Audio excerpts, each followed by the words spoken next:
Assalamualaikum warahmatullahi wabarakatuh. Di sini saya akan mempresentasikan hasil tugas proyek ilmu hayat yang berjudul Kendaraan Tempur Tank yang terinspirasi dari kura-kura.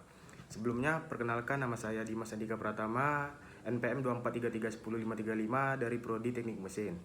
Dosen pengampu ilmu hayat yaitu Profesor Dr. Prima Wahyu Titisari, SSI, MSI. Berikut materi yang akan saya berikan yaitu klasifikasi dan morfologi kura-kura. Yang pertama itu ada kerajaan animali atau hewan, filum chordata atau hewan bertulang belakang, kelas reptila atau reptil, ordo Testudines atau Chelonia atau kura-kura. Morfologi kura-kura terdiri dari karapas atau tempurung atas dan plastron atau tempurung bawah yang menyatu dengan tulang rusuk dan tulang belakang. Habitat dan kebiasaan hidup. Kura-kura hidup di darat kering, hutan lembab, sungai, dan laut. Terdiri dari kura-kura darat, air tawar, dan laut. Kura-kura darat herbivora, kura-kura air dan laut pandai berenang dan menyelam, aktif di siang hari dan melindungi diri dengan masuk ke tempurung. Siklus hidup kura-kura. Siklus hidup mulai dari telur di sarang dangkal, menetas jadi tukik yang mandiri, tukik rawan predator. Kura-kura tumbuh lambat dan matang seksual setelah bertahun-tahun. Bisa hidup lebih dari 100 tahun. Pengamatan kura-kura.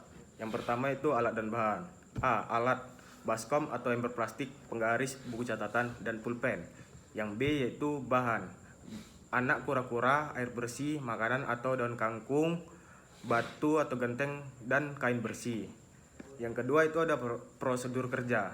A. Siapkan baskom berisi air dan batu untuk berjemur. Yang B yaitu masukkan anak kura-kura ke baskom. C. Beri makan setiap hari. D. Ganti air 2 hari sekali. E. Amati perilaku kura-kura. Teknologi ilmu hayat terinspirasi dari struktur kura-kura dalam desain kendaraan tempur tank.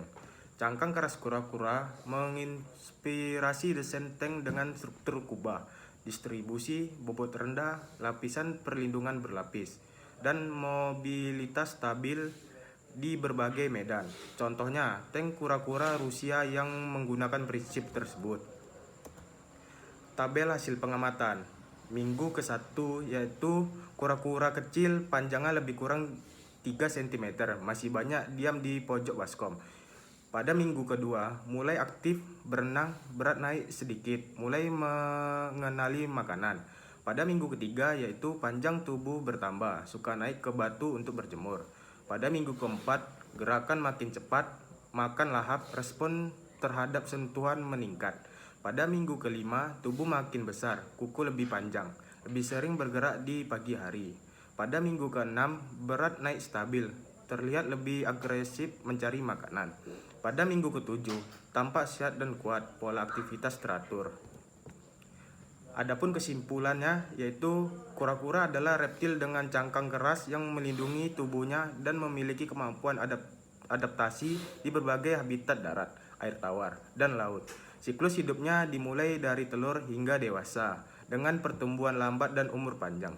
Kura-kura berperan penting dalam ekosistem sebagai pengurai, penyebar biji dan indikator lingkungan. Struktur cangkangnya yang kokoh menginspirasi desain kendaraan tempur seperti tank, dengan fitur perlindungan berlapis dan stabilitas tinggi di medan sulit. Sekian dari saya. Lebih dan kurangnya saya mohon maaf. Saya akhiri. Wassalamualaikum warahmatullahi wabarakatuh.